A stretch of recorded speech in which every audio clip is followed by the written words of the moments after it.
Welcome to episode Custom Climbing, where I take your climbing goals and your situation and formulate a custom climb plan just for you. Today we have Anna. She says, "Hi, my name is Anna Blank from Spain. I would love to be featured in a custom climb video." Excellent, great. You are. I'm 20 years old, 5'6", 168 centimeters, 58 kgs. That's about 127 pounds in the freedom units. And she has been climbing for almost a year, since February, but took it seriously in June and started going 45 times a week now.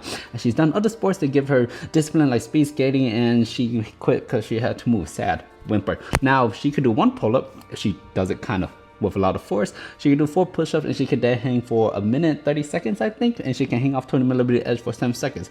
She doesn't have a strong core in general, so she says. Now, in her climbing gym, she can climb at a V5 level, and on the Kilter board, she's at a V3 level. Her goal is to do 5 clean pull-ups, 10 push-ups, 1 pistol squat, build some endurance. She does have access to a lead wall in her climbing gym. Good for you. I'm kind of jealous. And she also wants to get stronger fingers. She wants to climb higher grades. Like, who does it? She also wants to avoid hitting plateaus, and maybe through all this, she will lose a little bit of weight. If possible, she would like to get a solid V6, which is good, in the gym, and a V4, V5 on the Kilter board by February if possible, which is good because she has a goal. That's time. And for her, flexibility is not a problem because she's okay. All right, now with all that being said, let's hop into it. Real quick, I'd like to address the idea of losing weight while climbing. Now, if you lose weight while climbing, that's great, but I wouldn't actively tell you to lose weight to climb, considering your weight and your height and your current level of strength, specifically currently your level of strength. Because if you want to get stronger and you lose weight, that's typically not how it works in the world of being human beings. Typically, the heavier you are, the stronger you will be. And since we're just building general pulling prowess, I think it's a good thing to maintain. And if you lose weight naturally through the muscle building process, that's excellent, that's great, but don't actively pursue it. So we can ignore that for now. And now I'd like to compile all your goals into something that's just one and concrete, because I don't want you chasing too many rabbits. Let's just focus on one thing, and that one thing is to do your 5 decent pull-ups. But instead of 5 decent pull-ups, I'm gonna slightly switch that to doing 10 pull-ups. Here's why. Did you know? In order to do 5 really good looking pull-ups, you kind of have to do like 10 decently-ish looking pull-ups, right? Because there's no way the first pull-up you ever do in your entire life, when you can't even do a single pull-up, it's gonna look like this. Most people's first pull-up looks like, looks like that. Therefore, we're gonna focus on 10 of these in order to be able to do 5 of them that look decent. Hope that makes sense. So to reallocate your goals, the main goal is to do 10-ish pull-ups, with the secondary goal being able to do 5 pull-ups. In addition to that, I would also like to throw a board session your way, but let's first hop into the strength training aspect of your plan. Conventional strength training wisdom dictates that in order to see growth in or strength in the muscle group, you should hit it at least twice a week. Therefore, for this training protocol, I want you to hit it at least 2 to 3 times per week at your own discretion. We're gonna start off with the legendary scapular shrugs. You're gonna find a pull-up bar. You're gonna hang at whatever comfortable grip you find is comfortable. I find a slightly wider than shoulder width grip makes this quite mwah.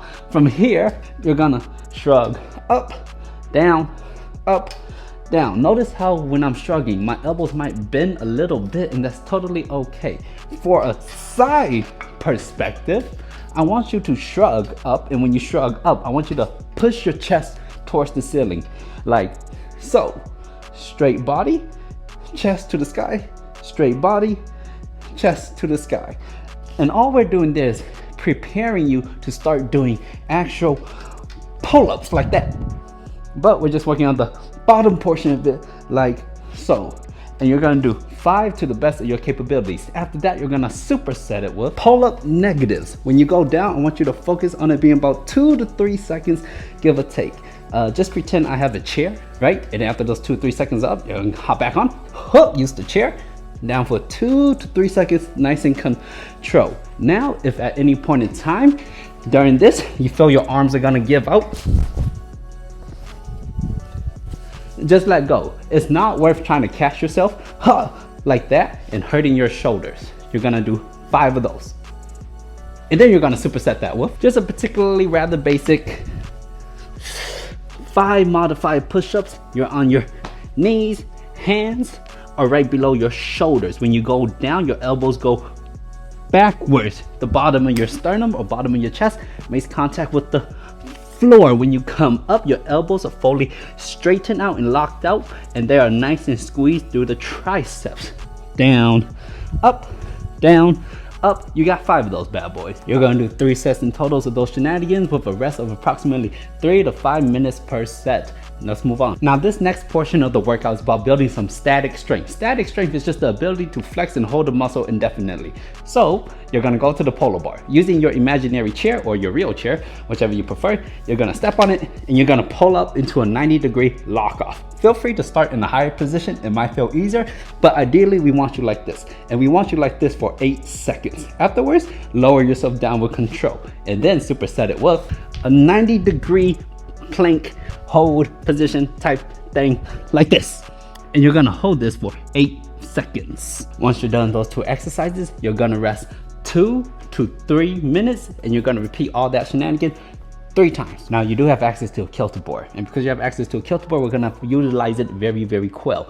Now what you'll be doing is what's known as a board session in the climbing world, and you're gonna do this twice a week at your own discretion, preferably with approximately a 2 rest day into each board session. Now the plan here, the goal, is for you to do 5 V0s, followed by 5 V1s, follow that by 5 V2s. Quick math indicates you're doing 15 climbs, and believe it or not, going up and completing 15 climbs in 1 climbing session is quite nice. Not only does it build that good general climbing endurance, but also, and a little bit more importantly, is it builds up the habit known as sending things.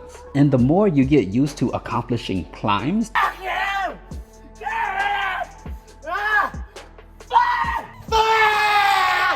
the easier it gets to accomplishing climbs in the future, if that makes sense. Now, when you are doing these climbs, I will put no more than 5 attempts per climb. We're not looking for project difficult, we're looking for challenging and flashable. And I will rest approximately 1 to 5 minutes per attempt per climb, depending on how much taxing it is taxing on you.